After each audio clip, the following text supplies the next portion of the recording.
Assalamualaikum warahmatullahi wabarakatuh. Saya Tiffany Yuliansyah, NPM 20065718886. Di sini saya ingin menjawab pertanyaan geologi struktur yang diberikan di MAS. Nah, pertanyaan pertama adalah jelaskan perbedaan antara dislocation creep dengan diffusion. Nah, dislocation creep adalah mekanisme deformasi yang terjadi pada material yang mengandung kristal. Dislocation creep ini sangat sensitif terhadap tegangan diferensial pada material. Dan pada suhu rendah, mekanisme ini dapat terjadi secara dominan di dalam kristal. Nah, yang kedua ada diffusion. Difusi adalah perpindahan massa melalui gerakan atom atau molekul individu. Difusi yang terjadi dalam kristal sering disebut dengan cacat titik, di mana difusi ini menyebabkan kristal itu bagian permukaan kristal tidak mulus namun memiliki cacat. Nah, proses difusi bergantung pada suhu karena energi panas menyebabkan atom bergetar, yang pada akhirnya akan memfasilitasi pemutusan dan pengikatan kembali suatu ikatan atom. Pertanyaan kedua adalah bagaimana perbedaan bidang slip pada deformasi kristal secara pada kondisi plastis dan bidang slip yang berasosiasi dengan brittle faulting. Nah, deformasi plastis ini pada kristal terjadi melalui proses slip pada bidang kristal tertentu di bawah energi tegangan geser. Slip adalah pergeseran antara bidang kristal yang misalnya bidang kristal atas dan bawah. Nah, hasilnya adalah hilangnya atom-atom pada bidang kristal tertentu, dan bahkan mengakibatkan pergerakan cacat kisi linear yang disebut dislokasi.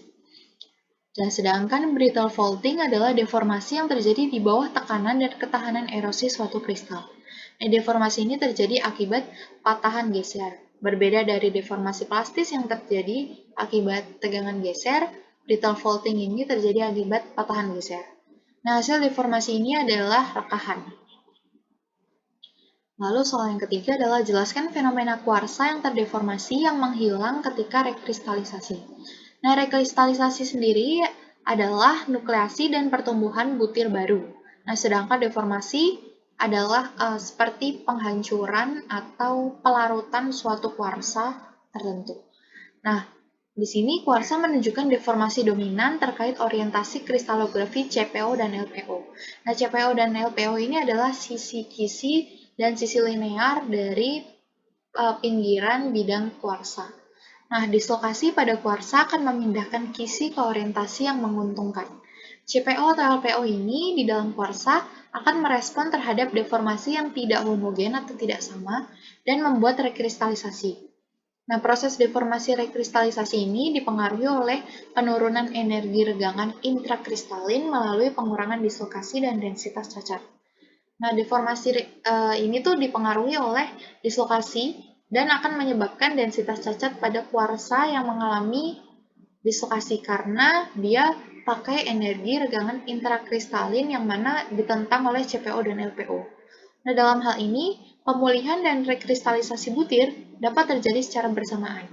Nah, pada kondisi ini, kuarsa pun mengalami deformasi, yang mana deformasi ini disebut sebagai proses creep.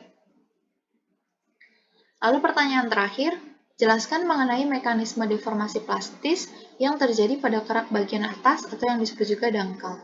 Nah, deformasi kerak bumi disebabkan oleh stress dan strain, tegangan dan regangan, dipengaruhi juga oleh temperatur, waktu, strain rate, serta komposisi jenis kandungan mineral batuan dan kandungan air di dalam batuan.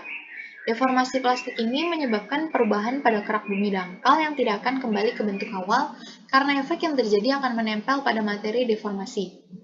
Deformasi plastik ini tuh tidak dapat mengubah permukaan kerak bumi yang mana misalnya bentuk pertamanya adalah lingkaran, lalu bentuk keduanya itu adalah kotak, dan bentuk ini tidak dapat kembali ke bentuk semula. Itu adalah misalnya.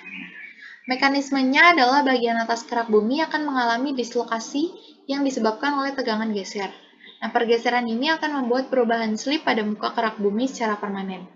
Yang mana bagian atas kerak bumi ini juga punya lapisan yang di bawahnya, yaitu masih lapisan kerak atas, namun ada lapisan A dan B. Nah, lapisan A mengalami dislokasi yang disebabkan oleh tegangan geser. Nah, lapisan A dan B ini akhirnya akan slip atau bergerak ke arah yang berbeda.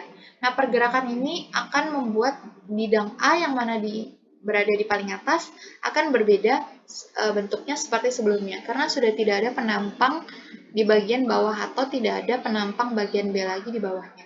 Maka dari itu mekanisme ini akan menyebabkan perubahan kerak bumi secara permanen. Nah, ini adalah referensi yang saya pakai untuk menjawab pertanyaan-pertanyaan tersebut. Sebelumnya, mohon maaf bila ada kesalahan kata, dan terima kasih telah memperhatikan. Wassalamualaikum warahmatullahi wabarakatuh.